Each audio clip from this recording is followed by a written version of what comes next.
ఈ ఉదయమున నీవు ఎవ్వరినీ కలుసుకొనక ముందు ప్రభువును కలుసుకో. నీవు ఎవ్వరినీ చూడకముందు ప్రభువును చూడు. నీవు ఎవ్వరితో మాట్లాడకముందు ప్రభువుతో మాట్లాడు. నీవు దేనిని వెదకకముందు ఆయన రాజ్యమును నీతిని వెదకు.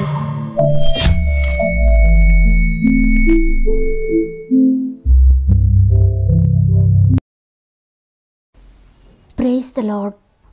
ఈ ఉదయకాలమున మరి ఒకసారి మిమ్మల్ని అందరినీ గాడ్ ఫస్ట్ అనే వాగ్దాన కార్యక్రమానికి ప్రేమతో ఆహ్వానిస్తూ ప్రభు నామంలో మీ అందరికీ నా యొక్క శుభాలు తెలియజేస్తున్నాను. ఎలా ఉన్నారు ప్రియ సహోదరి, ప్రియ సహోదరుడా? దేవుని రెక్కల చాటున మీరు మీ కుటుంబాలు భద్రపరచబడి ఉన్నారని, ఆయన కృపను బట్టి గతించిన వారమంతా మీరు సురక్షితంగా ఉన్నారని, ప్రతి ఆపద నుండి ప్రతి సమస్య నుండి దేవుడు మిమ్మల్ని విడిపించి మరి ఒక వారంలోనికి దేవుడు మనలందరినీ ఈ విధంగా ప్రవేశపెట్టినందుకు మొట్టమొదటిగా దేవునికి కృతజ్ఞతాస్తుతులు చెల్లిస్తూ ఉన్నాను. లేవగానే దేవుని వాక్యాన్ని వినడం, ప్రార్థించడం, దేవునితో దినాన్ని ప్రారంభించడం ఎంతో అదృష్టం. అనేక మంది దేవుని మాటలు వినాలన్నా ప్రార్థించాలన్న వారికి అవకాశం లేక నలిగిపోతూ ఉన్నారు. అయితే దేవుడు మనందరికీ గొప్ప అవకాశాన్ని ఇచ్చారు. మొట్టమొదటి కొంచెం సమయాన్ని ప్రభువుకి ఇస్తే ఆ రోజంతా దేవుని సన్నిధి మనకు తోడై ఉంటుంది. ప్రతి సందర్భంలో ప్రతి విషయంలో కూడా ఆ వాక్యం మనల్ని నడిపిస్తుంది. మన ఆత్మకు బలాన్ని ఇస్తుంది, మన శరీరానికి బలాన్ని ఇస్తుంది. అంత శక్తి కలిగిన దేవుని మాట ఇప్పుడు మిమ్మల్ని తాకబోతుంది. ఆ వాక్కును ఉన్నట్లుగా నమ్మండి, రిసీవ్ చేసుకోండి. దాని యొక్క నెరవేర్పును త్వరలోనే చూస్తారు. మరి ముఖ్యంగా మీరు ఇంకెవరికైనా ప్రేయర్ రిక్వెస్ట్ ఉంటే కామెంట్స్ రూపంలో నాకు తెలియచేయండి. తప్పక మీ అందరి కొరకు ప్రార్థిస్తున్నాను. భారం కలిగి మిమ్మల్ని, మీ కుటుంబాలు, మీ సమస్యలను దేవుని చేతులకు అప్పగిస్తున్నాను. మీరు దేవుని చేతుల్లో ఉన్నారు, ఆయన చేతిలో చెక్కబడ్డారు. ధైర్యం తెచ్చుకోండి. దేవుని బట్టి మీరు కూడా చివరి ప్రార్థనలో ఏకీభవించండి. సర్వశక్తుడైన దేవుడు మీ ఆత్మను తాకబోతూ ఉన్నాడు, మీ శరీరాన్ని తాకబోతూ ఉన్నాడు. మీకున్న ప్రతి సమస్య నేను తాకబోతున్నాడు. గొప్ప విజయాన్ని మీకు దయచేయబోతున్నాడు. సమస్త మహిమ, ఘనత, ప్రభావములు దేవునికే చెల్లునుగాక. ఈ ఆదివారమున, ఈ పునరుత్థాన దినమున దేవుడు మనకు అనుగ్రహిస్తున్న శ్రేష్టమైన వాగ్దానం యోబు గ్రంథము 1వ అధ్యాయము 10వ వచనము. నీవు అతనికిని అతని ఇంటి వారికిని అతనికి కలిగిన సమస్తమునకును చుట్టూ కంచె వేసిదివి కదా. నీవు అతని చేతి పనిని దీవించుచుండుట చేత అతని ఆస్తి దేశములో బహుగా విస్తరించి ఉన్నది. ఆమేన్. ఈరోజు వాగ్దానాన్ని వింటున్న ప్రియ సహోదరి, ప్రియ సహోదరుడా, దేవుడు నీ చుట్టూ, నీ కుటుంబం చుట్టూ, నీ ఇంటి చుట్టూ, నీ సమస్తము చుట్టూ ఆయన కంచి వేసి ఉన్నాడు. కాబట్టి ఏ అపవాదం వస్తుందో, ఎవరు నన్ను బాధిస్తారో, ఏ శత్రు పోరాటం వల్ల నా కుటుంబం పాడైపోతుందో, నా బిడ్డలు నాశనం అయిపోతారో, నా జీవితం ఏమైపోతుందో, నా పరిస్థితులను ఏమైపోతాయని ఎంత మాత్రం భయపడకండి. మీ చుట్టూ, మీ కుటుంబం చుట్టూ దేవుడు అగ్ని కంచి వేశాడు. మీరు నిత్యము దాన్ని గుర్తు చేసుకుంటూ, మీకే శోధన వచ్చినా, ఏ కన్నీటి పరిస్థితులు మీకు ఎదురైనా, మీ ఆత్మలో ఒక్కటే చూడండి, దేవుడు నా చుట్టూ, నా ఇంటి చుట్టూ అగ్ని కంచి వేశారు. ఇక ఏ శత్రువు నా ఇంటిలోనికి ప్రవేశించడానికి అవకాశం లేదు. దేవుని అగ్ని కంచెని దాటి ఎవ్వరూ నా ఇంటిలోనికి, నా కుటుంబంలోనికి, నా బిడ్డల్లోనికి ప్రవేశించలేరు. దేవుని కంచెలో నేనున్నానని విశ్వాసంతో ప్రార్థన చేయండి. ఒకవేళ అపవాది మిమ్మల్ని బాధించాలని వచ్చినా, శోధకుడు మీ కుటుంబాన్ని వేధించాలని వచ్చినా, మీ బిడ్డలను, మీ ఆర్థిక పరిస్థితులను పాడు చేయాలని వచ్చినా, మీరు ఏదైతే చూస్తున్నారో, ఏదైతే విశ్వసిస్తున్నారో దానిని బట్టి సాతాను మిమ్మల్ని, మీ కుటుంబాన్ని, మీ ఇంటిని, మీ పరిసరాలను విడిచిపెట్టి వెళ్ళిపోతాడు. మీరు ఏది నమ్ముతారో, ఏది చూస్తారో దానినే దేవుడు ఆమెను అనబోతున్నారు. లేఖనం చెప్తూ ఉంది, విశ్వాసం అనున్నది నిరీక్షింపబడు వాటి యొక్క నిజస్వరూపమును అదృశ్యమైనవి ఉన్నవనుటకు రుజువునై ఉన్నదని. ఒకవేళ మీకు అదృశ్యంగా ఉండొచ్చు, మీ బిడ్డల చుట్టూ దేవుని కంచె, దేవుని కాపుదల ఉన్నట్లు మీకు కనబడకపోవచ్చు, మీ ఇంటి చుట్టూ దేవుని అగ్ని కంచె ఉన్నట్టు మీకు కనిపించకపోవచ్చు. కానీ విశ్వాసం అంటే, నమ్మిక అంటే అదృశ్యమైనవి ఉన్నవనుటకు రుజువు అంట. అదృశ్యమైన ఆ దేవుని చిత్తాన్ని, దేవుని కార్యాన్ని మీరు విశ్వసించండి, నమ్మండి. దేవుని అగ్ని కంచె నా చుట్టూ ఉంది, దేవుని అగ్ని కంచె నా బిడ్డల చుట్టూ ఉంది, దేవుని అగ్ని కంచె నా ఇంటి చుట్టూ ఉంది. నేను ఏర్పాటు చేసుకున్న ఆ కంచైన ఆ ప్రహారీ కొంత మట్టుకు నన్ను రక్షిస్తుందేమో, కొన్ని విషయాలకు అది రక్షించలేకపోతుంది, కానీ దేవుని కంచె ప్రతి దాని నుండి నన్ను రక్షిస్తుంది. ఇక ఏది ఎంత మాత్రం నాకు హాని చేయలేదని విశ్వసించండి. విశ్వసించడమే కాదు, విశ్వసించిన దాన్ని ఆలోచించండి. మీ ఆత్మలో దానిని చూడండి, దాని గురించి మాట్లాడండి, దానిని గురించి దేవునికి స్తుతి చెల్లించండి. మీరు ఏదైతే నిరీక్షిస్తున్నారో దాని నిజ స్వరూపాన్ని మీరు చూస్తారు. ఇక్కడ అపవాది అయిన సాతాను యోబును గురించి దేవునితో మాట్లాడుతూ, యోబునుకు కలిగిన సమస్తం చుట్టూ, అతని కలిగిన ఆస్తి చుట్టూ, అతని కలిగిన బిడ్డల చుట్టూ, అతనికి ఏమైతే ఉందో వాటన్నిటి చుట్టూ నువ్వు అగ్ని కంచె వేసావు కదా, ఇక నేను ఎలా ముట్టగలుగుతాను యోబుని అని అడుగుతున్నాడు. ఎగ్జాక్ట్గా మీ జీవితంలో కూడా అదే విషయం జరుగుతుంది. మీ చుట్టూ కూడా అదే శక్తి కలిగిన కంచె దేవుడు వేశాడు. ఆనాడు యోబుని గూర్చి ఏమంటున్నాడో, నేను ఎలా ముట్టగలుగుతాను అంటున్నాడో, ఈరోజు మిమ్మల్ని గూర్చి కూడా అదే అంటున్నాడు. యోబుకు కలిగిన దాన్ని ముట్టడానికి సాతాను దేవుని దగ్గర పర్మిషన్ తీసుకున్నాడు. దేవుడు పర్మిషన్ ఇస్తేనే యోబును ముట్టగలిగాడు. సాతాను యోబుకు ఎందుకంత భయపడుతున్నాడు, ఎందుకు ముట్టలేకపోయాడు అంటే, సృష్టికర్త అయిన దేవుడే యోబును గురించి సాక్ష్యం చెప్తూ ఉన్నాడు. 1వ అధ్యాయంలోని 8వ వచనంలో, అందుకు యెహోవా, నీవు నా సేవకుడైన యోబు సంగతి ఆలోచించితివా? అతడు యథార్థవర్తనుడును న్యాయవంతుడునై దేవుని యందు భయభక్తులు కలిగి చెడుతరమును విసర్జించినవాడు. భూమి మీద అతని వంటి వాడెవడునూ లేడు.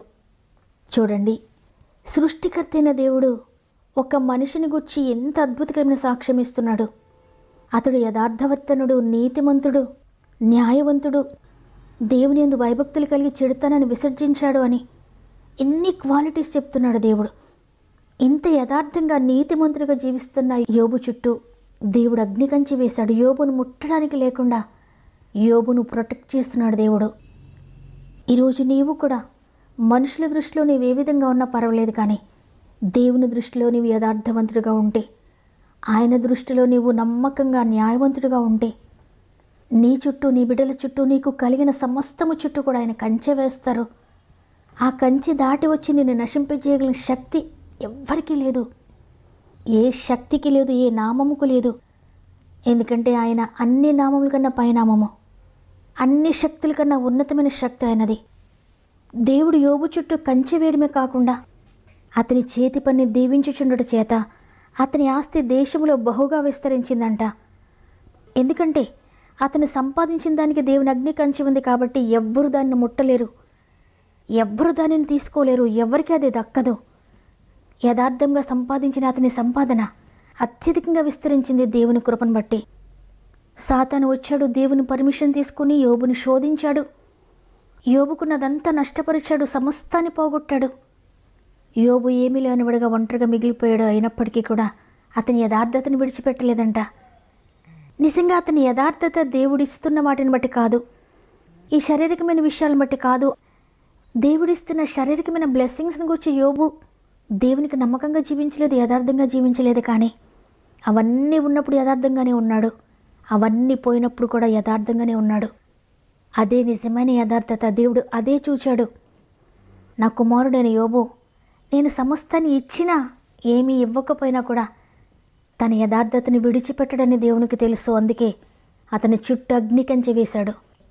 అతని యథార్థత తిరిగి రెట్టింపుగా ఆశీర్వాదాన్ని ఇచ్చింది. మరలా రెట్టింపుగా ఆశీర్వదించబడ్డాడు. ఎంతైతే కోల్పోయాడో, ఎంతైతే పోగొట్టుకున్నాడో సమస్తము రెండంతలుగా పొందుకున్నాడని బైబిల్ గ్రంథం చెప్తోంది. కాబట్టి ఈరోజు ఈ మాటలు వింటున్న ప్రియ సహోదరి, ప్రియ సహోదరుడా, నీ జీవితంలో కూడా ఏ సమయంలో ఏది జరుగుతుందో, ఎప్పుడు ఏ సమస్య వస్తుందో, ఎప్పుడు ఏ సాతాను అటాక్ చేస్తాడో, ఎప్పుడు ఏ శత్రువు అటాక్ చేస్తాడో మా బిడ్డలను, ఎప్పుడు ఏ భయంకరమైన పరిస్థితులు మాకు ఎదురవుతాయో అని నిత్యము నిన్ను గూర్చి, నీ బిడ్డలను గూర్చి, నీ కుటుంబాన్ని గూర్చి భయపడుతూ జీవిస్తున్నావా? ఈరోజు దేవుడు చెప్తున్న మాట, నీవు భయపడక్కర్లేదు. ఎందుకంటే నీ చుట్టూ, నీ కుటుంబం చుట్టూ అగ్ని కంచె వేశాను. నీవు చేయాల్సింది ఒక్కటే, యథార్థంగా జీవించు, నీతిగా జీవించు, పరిశుద్ధంగా జీవించు, చెడుతనాన్ని విసర్జించు. నేను నీకు తోడే ఉంటాను, నా సన్నిధి నీతో ఉంటుందని ఈరోజు ప్రభు సెలవిస్తున్నారు. కాబట్టి ప్రస్తుతం నువ్వు ఎదుర్కొంటున్న ఏ సమస్యని గురించి భయపడొద్దు.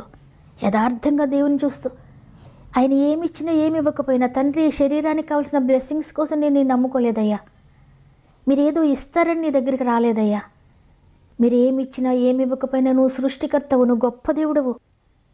నీవు తప్ప నాకు క్షేమాధారం ఈ లోకంలో ఎక్కడా లేదయ్యా. నీవే నా సమస్తము. ఈ లోకంలో ఏమున్నా ఏమి లేకపోయినా మీరు నాతో ఉంటే చాలు, మీరు నాకు ఉంటే చాలని. ఏమున్నా ఏమి లేకపోయినా దేవుని కొరకు నమ్మకంగా ముందుకు సాగండి.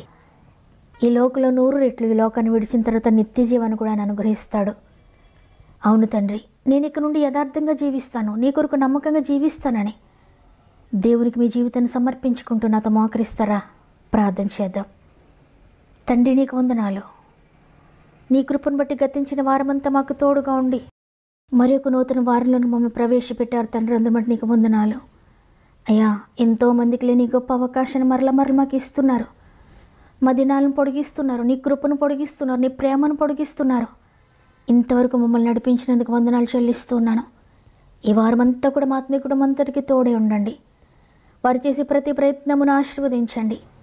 వారు వెళ్ళే ప్రతి స్థలంలో మీరు తోడుగా ఉండండి. వారి యొక్క ప్రతి ప్రయత్నమును సఫలపరచండి. నైనా సాతాను యొక్క ప్రతి ప్రయత్నమును కూల్చివేయండి అయ్యా. శత్రు యొక్క ప్రయత్నాలన్నీ కూడా నిర్వీర్యం అవునుగా కేసునామంలో. ఈరోజు వాగ్దానం చేశారు, మీ చుట్టూ అగ్ని కంచె వేశానని. ఎంతమంది ఈ వాగ్దానాన్ని నమ్మారో, నమ్మిన వారందరి జీవితాల్లో ఈ వాగ్దానము నెరవేర్చబడును గాక. తండ్రి, ఎవ్వరు భయపడక్కర్లేదయ్యా. నీ కంచె మా చుట్టూ ఉండుగా ఎందుకు భయపడాలి? నీ శక్తి కలిగిన కంచె ప్రతి ఒక్కరి గృహాల చుట్టూ మీరు వేస్తున్నందుకు వందనాలు. ఏ శత్రువు ప్రవేశించకుండా, ఏ చీకటి ప్రవేశించకుండా, ఏ పాపము ప్రవేశించకుండా, ఏ వ్యసనాలు ప్రవేశించకుండా, ఏ ఆర్థిక బంధకాలు ప్రవేశించకుండా, ఏ రోగాలు ప్రవేశించకుండా, వారిని పాడు చేసేది ఏది కూడా వారి జీవితాల్లోకి, వారి ఇంటిలోనికి ఎంటర్ అవ్వకుండా ప్రతి ఒక్కరి చుట్టూని అగ్ని కంచె వేస్తున్నందుకు వందనాలయ్యా. ఈ మాట ప్రతి ఒక్కరూ నమ్మి, నా బిడ్డల చుట్టూ అగ్ని కంచె ఉంది, నేను భయపడను, దేవుడు చూసుకుంటాడు. నా భర్త చుట్టూ అగ్ని కంచె ఉంది, నేను భయపడను, నా దేవుడు చూసుకుంటాడు. నా భార్య చుట్టూ అగ్ని కంచె ఉంది, నేను భయపడను, నా దేవుడు చూసుకుంటాడని నమ్మి విశ్వసించి వాగ్దాన్ని రిసీవ్ చేసుకోవడానికి సహాయం చేయండి. మరి ముఖ్యంగా అనేక మంది బిడ్డలు వారి ప్రార్థన వసతులు తెలియజేస్తున్నారయ్యా. అందరినీ నీ చేతులకు అప్పగిస్తున్నాను. ప్రతి జీవితంలో అద్భుతాలు జరిగించండి. ఇంతవరకు వారు నష్టపోయింది, వారు పోగొట్టుకున్నవి తిరిగి రెస్టోర్ చేసి, వారిని బాధిస్తున్న, వేధిస్తున్న ప్రతి చీకటి అంధకారపు శక్తులను నిర్వీర్యం చేసి అద్భుతకరమైన విజయం ప్రతి ఒక్కరికి దయచేస్తున్నందుకు వందనాలు చెల్లిస్తూ ఈ దినం ప్రారంభిస్తూ ఉండే రోజంతా మా ఆత్మీయ కుటుంబం అంతటికీ తోడుండి నడిపిస్తారని యేసయ్య పరిశుద్ధమైన నామములో అడిగి వేడుకుంటున్నాను తండ్రి. ఆమెన్. ఈరోజు ఈ వాగ్దానాన్ని విన్న ప్రియ చెల్లి, ప్రియ తమ్ముడు, నాకు ఏ ప్రొటెక్షన్ లేదు, నాకెవ్వరూ లేరు, నాకు తోడు లేదని దిగులు పడుతున్నావా? సృష్టికర్త అయిన దేవుని ప్రొటెక్షన్ నీకుంది, భయపడకు.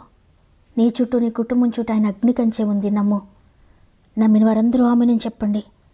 మీ ఇష్టాన్ని తెలియజేస్తూ ఈ వాగ్దానాన్ని తప్పక లైక్ చేయండి, మీకు తెలిసిన వారందరికీ షేర్ చేయండి. దేవుని చిత్తమైతే తిరిగి రేపు అందరం కలిసి ఆయనను స్తుతిందాం. అంతవరకు ప్రభు మీకు, మీ కుటుంబాలకు తోడు ఎండి నడిపించును గాక. God bless you.